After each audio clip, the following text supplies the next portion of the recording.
Gandhiji name is not there. I am really sorry. Father of the nation, Narega program in the name of Gandhiji. Now the bill came, Gandhiji's name won't be there.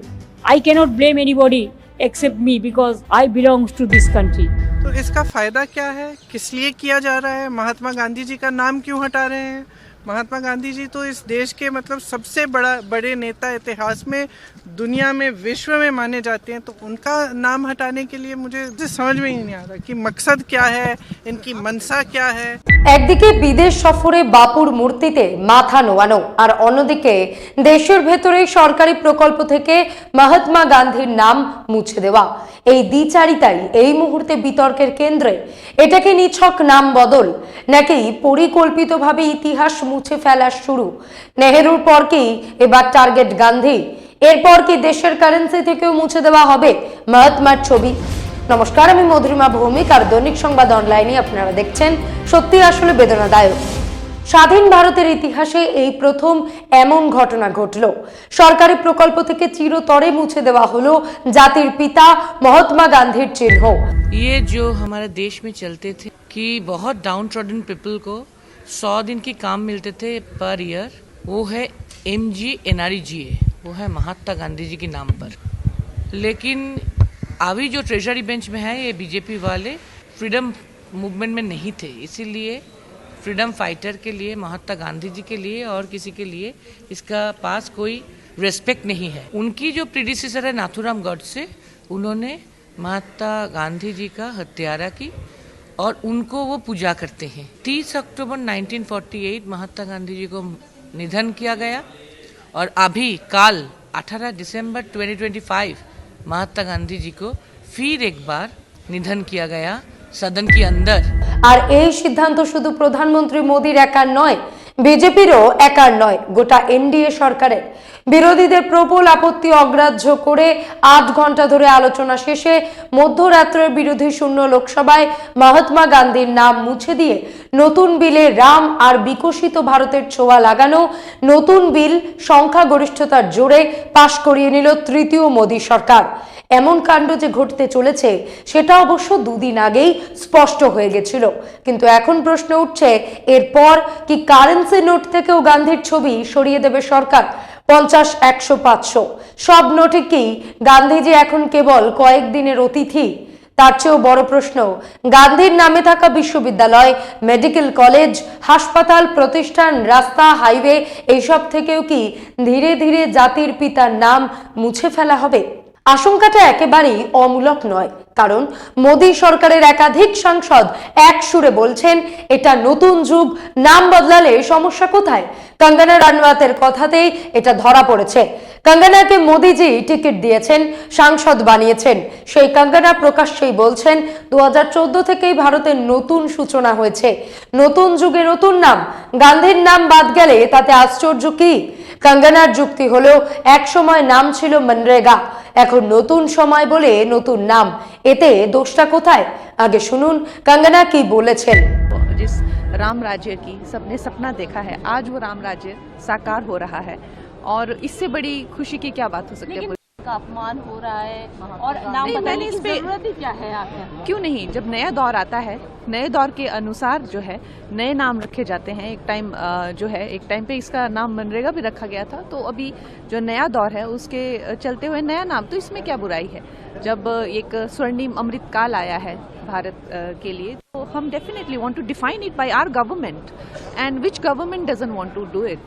आपने देखा है इतिहास जो है एक कार्यकाल, एक चाहे राजा हो चाहे उनके युगों के नाम से जाना जाता है, तो ये राम युग है। तो अब जिसका नाम आया उन्होंने वो नाम रखे, तो अब जब राम का वक्त आया तो वो अपना नाम रखेंगे। অন্যদিকে এই নিয়ে কলকাতায় বাণিজ্য সম্মেলনের মঞ্চ থেকে মমতা বন্দ্যোপাধ্যায় কি বলেছেন শুনুন। বাংলার মুখ্যমন্ত্রী বলেছেন 100 দিনের কাজের প্রকল্প মনরেগা থেকেই গান্ধীর নাম বাদ দেওয়া হলো, লজ্জা হচ্ছে, জাতির জনককে ভুলে যাচ্ছি আমরা। কঙ্গনা রানাওয়াত মোদিজির অন্ধ ভক্ত, তাই তার কথা হয়তো আলাদা।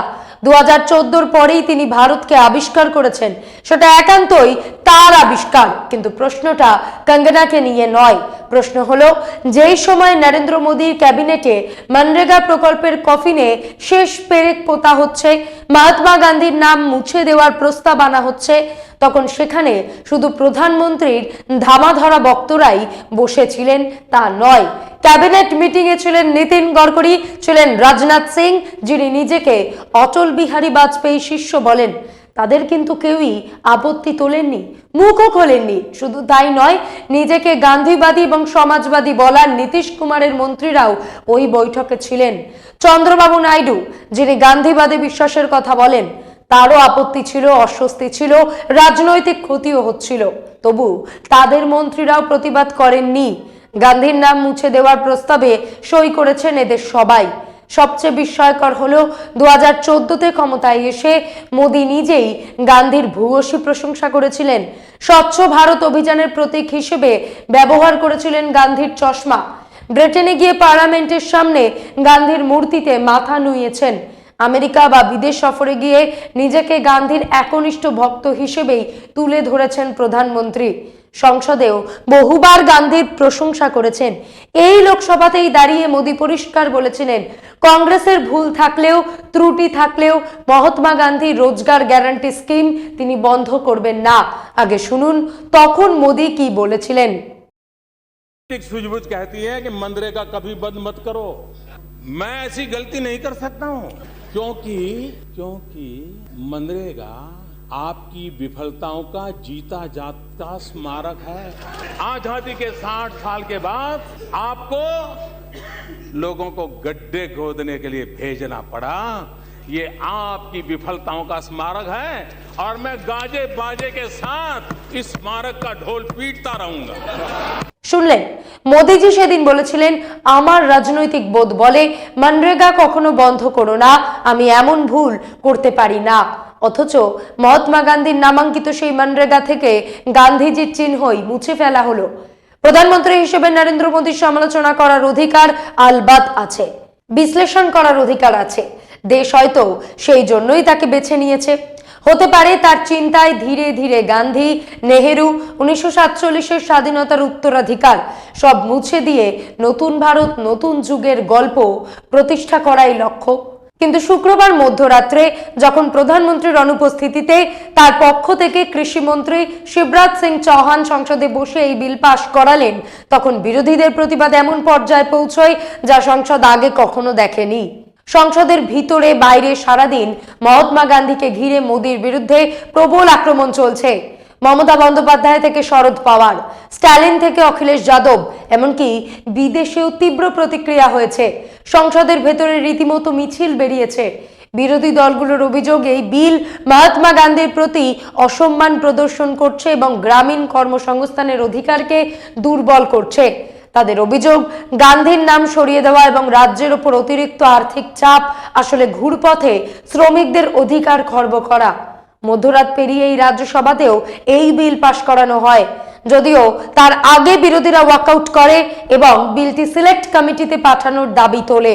রাজ্যসভাতেও বিরোধীরা প্রশ্ন তোলেন, কেন রোজগার গ্যারান্টি আইন থেকে রবীন্দ্রনাথ ঠাকুরের দেওয়া নাম মহাত্মা নামটি বাদ পড়ছে। উল্লেখযোগ্য ব্যাপার, এই গোটাটাই ঘটছে প্রধানমন্ত্রী মোদীর বিদেশ সফরের সময়। এই বিলকে অগণতান্ত্রিক আখ্যা দিয়ে সংসদ ভবনের বাইরে রাতভর ধর্নায় বসেন তৃণমূলের সাংসদেরা।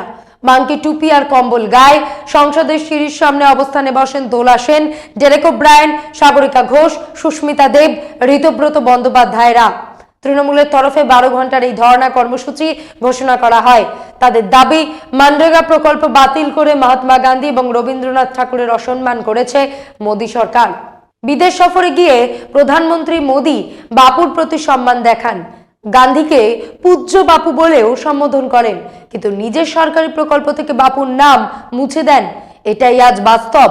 যিনি ভারতের স্বাধীনতা সংগ্রামের নেতৃত্ব দিয়েছেন, তার নামে থাকা একটি সফল প্রকল্পকে আদর্শগত এবং মেরুকরণের রাজনীতির কারণে বদলে দেওয়া, এর চেয়ে নিষ্ঠুর পরিণতি আর কি হতে পারে?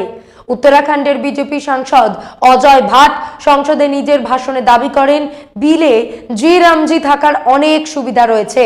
শ্রীরাম জয় রাম মন্ত্র জপলে বললে জীবনের সমস্ত সমস্যা মিটে যায়, বেকাররা চাকরি পায়, বকাটে ছেলে শুধরে যায়, দাম্পত্য কলহ মেটে, মেয়ের বিয়ে হয়, গরু দুধ দিতে শুরু করে। বিরোধীদের পাল্টা অভিযোগ, নাথুরাম গডসের পূজারীরা মহাত্মা গান্ধীর নাম বাদ দেবে, এটাই স্বাভাবিক। গত 11 বছরে যেভাবে মোদী সরকার নেহেরুকে নিশানা করে চলেছে, তার ভাবমূর্তি ছোট করার চেষ্টা করেছে, প্রকাশ্য আক্রমণ করেছে, দেশের সমস্ত সমস্যার দায় নেহেরুর ঘাড়ে চাপানো হচ্ছে, তাতে নেহেরুর উচ্চতা এবং ওজন কোনোটাই কমেনি, বরং দেশ দুনিয়ায় আরো বেড়েছে। প্রশ্ন হলো, নেহেরুর পর কি এবার পরবর্তী লক্ষ্য মহাত্মা গান্ধী? 1944 সালের 6 জুলাই সিঙ্গাপুর থেকে আজাদ হিন্দ রেডিওতে দেওয়া বেতার ভাষণে নেতাজি সুভাষ প্রথম গান্ধীকে জাতির পিতা বলে সম্বোধন করেছিলেন। দ্বিতীয় বিশ্বযুদ্ধ চলাকালীন আজাদ হিন্দ ফৌজের সর্বাধিনায়ক হিসেবে সুভাষচন্দ্র বসু ভারতের স্বাধীনতার জন্য ব্রিটিশদের বিরুদ্ধে যুদ্ধের প্রস্তুতি নিচ্ছিলেন। সেই ঐতিহাসিক ভাষণে তিনি গান্ধীজির আশীর্বাদ এবং শুভকামনা প্রার্থনা করে বলেন, ভারতের মুক্তির এই পবিত্র যুদ্ধে হে জাতির পিতা, আমরা আপনার আশীর্বাদ এবং শুভেচ্ছা প্রার্থনা করছি। একটা বিষয় হয়তো অনেকের অজানা, যে ভারতীয় সংবিধানের অনুচ্ছেদ 18 অনুযায়ী সরকারিভাবে কাউকে জাতির পিতা উপাধি দেওয়ার কোনো আইনি বিধান নেই। তবুও সুভাষচন্দ্র বসুর দেওয়া এই অমূল্য সম্বোধনটি আজও সর্বজন স্বীকৃত এবং গান্ধীজি আপামর ভারতবাসীর কাছে জাতির পিতা হিসেবেই পরিচিত। নেতাজির জাতির পিতা সম্বোধনের অনেক আগে 1915 সালে রবীন্দ্রনাথ ঠাকুর প্রথম গান্ধীজিকে মহাত্মা উপাধিতে ভূষিত করেন। পারস্পরিক শ্রদ্ধার জায়গা থেকে গান্ধীজি রবীন্দ্রনাথকে দেন গুরুদেব উপাধি। নিন্দার কোনো ভাষা নেই। জাতির জনক মহাত্মা গান্ধীর নাম এই সরকার মুছে দিতে চাইছে। এর থেকে ভয়ঙ্কর ঘটনা হতে পারে না। 100 দিনের এই যে কাজের যে ফ্ল্যাগশিপ প্রোগ্রাম, সেই গান্ধীজির হত্যাকারী গডসের উপাসনা তো এরা করে, এরা তো গডসের অনুগামী। শুধু গডসে নন, গান্ধী হত্যার ষড়যন্ত্রে যারা যুক্ত ছিলেন অনেকের গলাতেই প্রকাশ্যে বিজেপির নেতারা মালা দেন। সুতরাং মহাত্মা গান্ধীর নাম বাদ দেওয়ার চেষ্টা হবে, মহাত্মা গান্ধীকে ইতিহাস থেকে মুছে দেওয়ার চেষ্টা চালাবে ওরা। সমস্ত কিছুইতে ইতিহাসকে তো পুরাণ দিয়ে বদলে দিতে চাইছে, ইতিহাসের একটা নতুন করে পুনর্লিখন করতে চাইছে। এবং সব থেকে আরো একটা বড় কথা, যে মহাত্মা গান্ধী হয়েছিলেন মহাত্মা গান্ধী কার মাধ্যমে? 1915 সালে মোহনদাস করমচাঁদ গান্ধী যখন দক্ষিণ আফ্রিকা থেকে ফিরে আসেন, ফিরে তিনি শান্তিনিকেতনে যান, সবার আগে মোহনদাস করমচাঁদ গান্ধীকে গুরুদেব, পৃথিবীর কবি রবীন্দ্রনাথ ঠাকুর তিনি মহাত্মা উপাধি দিয়েছিলেন। এখন বড় প্রশ্ন হলো, পরিকল্পিতভাবে কি গান্ধী নামের সমস্ত ল্যান্ডমার্ক মুছে ফেলা হবে? নেহেরুর পর কি এবার লড়াইটা গান্ধীকে ঘিরে? এই প্রকল্পের নাম বদল কি সেই ধারাবাহিক অভিযানেরই সূচনা? বিষয়টা কিন্তু বেশ জটিল। এই প্রশ্ন তো খুব স্বাভাবিক। যা ঘটেছে তা কি আগেই পরিকল্পিত ছিল? অনেকেরই মনে হচ্ছে সবটাই হয়েছে ভেবে চিন্তে নির্দিষ্ট কৌশলের অংশ হিসেবে। তাই ক্যাবিনেট অনুমোদন, এনডিএ সায়, তারপর বিল পাস, সব ধাপে ধাপে চলেছে। সংসদ ভবনের বাইরে যার সবচেয়ে বড় মূর্তি, যার সামনে দেশ বিদেশের সমস্ত নেতা মাথা নত করেন, সেই জাতির পিতার নাম যখন একটি সরকারি প্রকল্প থেকে মুছে দেওয়া হচ্ছে, তখন কি এক মুহূর্তের জন্য ভাবা হয়নি এর অভিঘাত দেশ এবং বিদেশে কি হতে চলেছে? আসলে এটা সম্পূর্ণ পরিকল্পিত কৌশল। কিভাবে গান্ধীর নাম মুছে ফেলা যায়, কিভাবে জাতির পিতাকে ছোট করা যায়, গত 1 দশক ধরেই নানানভাবে সেই চেষ্টা চলেছে। কিন্তু শেষ পর্যন্ত প্রতিবারই হিন্দুত্ববাদীরা ধাক্কা খেয়েছে। খেয়াল করে দেখবেন, এখনকার হিন্দি ছবি বা ওয়েব সিরিজে পুলিশের শীর্ষ কর্তা, মন্ত্রী বা কোনো সাংবিধানিক পদাধিকারীর অফিস ঘরের দেওয়ালে মহাত্মা গান্ধীর ছবি আর বিশেষ দেখা যায় না। মাত্র 3 বছর আগের ঘটনা, 2022 সালে দক্ষিণ কলকাতার রুবি পার্কে অখিল ভারত হিন্দু মহাসভা পশ্চিমবঙ্গ শাখার আয়োজনে দুর্গাপুজোর সর্বজনীন মণ্ডপে দেবী দুর্গার পায়ের নিচে মহিষাসুরের পরিবর্তে মহাত্মা গান্ধীর আদলে টাক মাথা, চশমা পরা, ধুতি এবং লাঠি হাতে এক বৃদ্ধর মূর্তি রাখা হয়েছিল। সেবার পুজো পড়েছিল গান্ধী জয়ন্তীর দিন 2রা অক্টোবর। সব মিলে কম বিতর্ক হয়নি। পরে পুলিশের চাপে দিল্লি থেকে স্বরাষ্ট্র মন্ত্রকের হস্তক্ষেপে বৃদ্ধ মূর্তির মহিষাসুরের চোখ থেকে চশমা খোলা হয়, উইগ পরানো হয়, গোফ লাগানো হয়। কিন্তু কোনো হিন্দুত্ববাদী নেতাকে এই নিয়ে আজও দুঃখ প্রকাশ করতে দেখা যায়নি। গোলওয়ালকর লিখছেন, anti ব্রিটিশিজম was equated with patriotism and nationalism. This reactionary view has had disastrous effects. upon the entire course of the freedom movement, its leaders and the common people. এই জায়গা থেকে দেখলেই গান্ধীকে মুখে দেওয়ার হিসেবটা মেলানো সহজ হবে। কেন্দ্রীয় সরকারের ক্যাবিনেট হোক বা জোট সঙ্গী, গান্ধীর পক্ষ নিয়ে কারোর কোনো কথা বলার ক্ষমতা কি আদৌ থাকতে পারে? ইচ্ছে থাকলেও পারে না, কারণ সবার ফাইল ধরে রাখা আছে। কোনো ক্যাবিনেট মন্ত্রীর এত সাহস নেই যে নিজের পিএ পর্যন্ত রাখতে পারে। মোদি বা আরএসএস এর কোনো সিদ্ধান্ত, কোনো আদর্শ তাই কেউ কি ক্যাবিনেটে বসে প্রত্যাখ্যান করতে পারেন? একেবারেই নয়। বস্তুত এখন ক্যাবিনেট শুধু লোক দেখালো, বাস্তবে কোনো গুরুত্বই নেই। বিরোধীরা অভিযোগ করেন দেশটা কার্যত দুজন মানুষ চালাচ্ছেন। সেই দম্ভ থেকেই আজ মহাত্মা গান্ধীর চিহ্ন মুছে ফেলার সাহস দেখানো হয়েছে।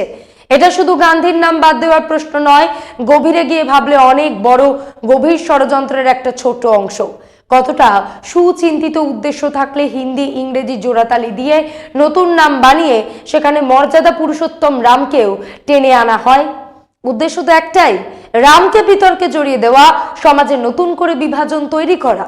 গতকাল সংসদে এই নিয়ে বিজেপি সাংসদ যোগেন্দ্র চান্দোলিয়া বিরোধীদের উদ্দেশ্যে পাল্টা বলেন, তাহলে কি আল্লাহর নামে রাখা হবে? এই ইস্যু কেবল নাম বদলের নয়, আসল লক্ষ্য এই প্রকল্পটাকেই ধ্বংস করা। এরপর কি 500, 200, 100 টাকার নোট, কয়েন সব জায়গা থেকে ধীরে ধীরে গান্ধীর ছবি সরানো হবে। তার বদলে নতুন মুখ, নতুন ছবি দেখা যাবে। 500 থেকে 1000 নোটের কথাই ধরুন। রাত 8টায় টিভির পর্দায় এসে প্রধানমন্ত্রী হঠাৎ ঘোষণা করে দিলেন, আজ রাত থেকে এই 2 নোট বাতিল, সব রদ্দির ঝুড়িতে ফেলুন। তারপর কত দিন ধরে কত মানুষকে কি ভয়ঙ্কর দুর্দশায় পড়তে হয়েছিল, ব্যাংকের লম্বা লাইনে দাঁড়িয়ে কত মানুষের মৃত্যু হয়েছিল, সেই প্রসঙ্গে আর যাচ্ছি না। এরপর গান্ধীর ছবি দেওয়া 2000-এর নোট এলো, সেটাও ক্রমে উধাও হয়ে গেল।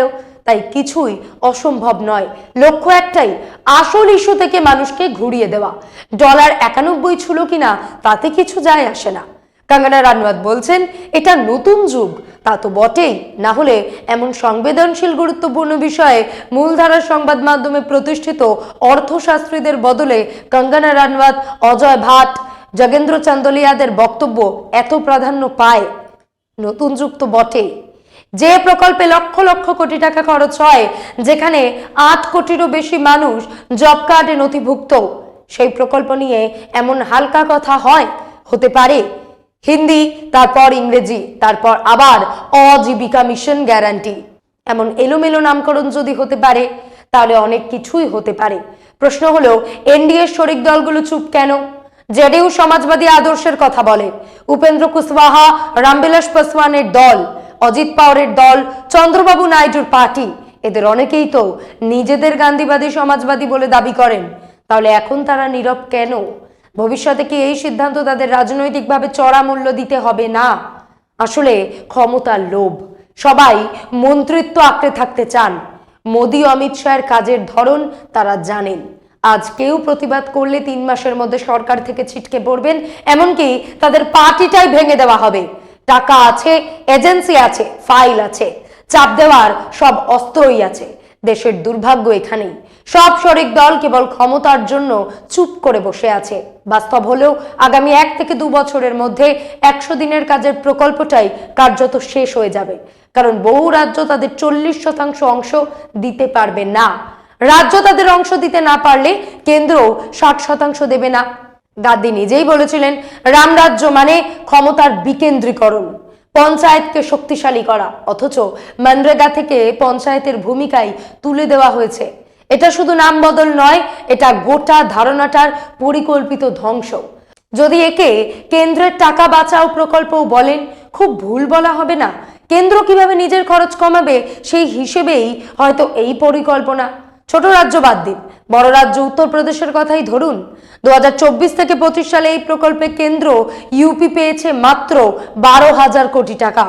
এখন এর মধ্যে রাজ্যকে 40% দিতে হলে মানে 5,000 কোটি টাকা। কটা রাজ্য এটা দিতে পারবে? অধিকাংশ রাজ্যের আর্থিক অবস্থা কি সবাই জানে। জি রামজি বিলে 125 দিনের কথা বলা হচ্ছে, অথচ বিহারে গত বছর গড়ে মাত্র 37 দিন কাজ মিলেছে। মাত্র 7 লক্ষ মানুষ কেবল 100 দিনের কাজ পেয়েছে। দেশে 8 কোটি জব কার্ড রয়েছে। সিএজি রিপোর্ট বলছে সবচেয়ে বেশি দুর্নীতি হয়েছে এখানেই। 20টি রাজ্যে ডাবল ইঞ্জিন সরকার, এবার বাকিটা আপনারা ভাবুন। গান্ধী বলতেন মানুষ সেবাই সর্বোচ্চ উপাসনা, আজ সেই উপাসনাকেই কি কার্যত শেষ করে দেওয়া হচ্ছে? গান্ধী শুধু ভারতের নন, তিনি আন্তর্জাতিক brand. America, Britain, Germany, Australia, মধ্যপ্রাচ্য, সারা বিশ্বে ভারত গান্ধীর নামেই পরিচিত। 75 বছরে এই প্রথম তার নাম ইচ্ছে করে একটি বড় প্রকল্প থেকে মুছে ফেলা হলো। প্রকল্প থাকলেও নাম সরে গেল। সবশেষে জরুরি প্রশ্ন, গান্ধীর নাম মুছতে গিয়ে সরকার শুধু একটি প্রকল্পের সাইনবোর্ড বদলায়নি, হাত দিয়েছে ভারতের নৈতিক ভিত্তিতে। ক্ষমতার হিসেব কষে ইতিহাসকে কেটে ছেটে নতুন যুগ বানানোর এই প্রচেষ্টা আদতে কি ভয় আর লোভের রাজনীতির নগ্ন স্বীকারোক্তি নয়? গান্ধীকে মুছে দিলে ভারত ছোট হয়, কিন্তু তারপরেও ক্ষমতার লোভ তাতে তৃপ্ত হয় কি? আজ এই পর্যন্তই। এমন আরো বিষয় জানতে অবশ্যই সাবস্ক্রাইব করুন, লাইক, কমেন্টে শেয়ার করুন। দেখতে থাকুন দৈনিক সংবাদ, শুধু না আমি যথেষ্ট।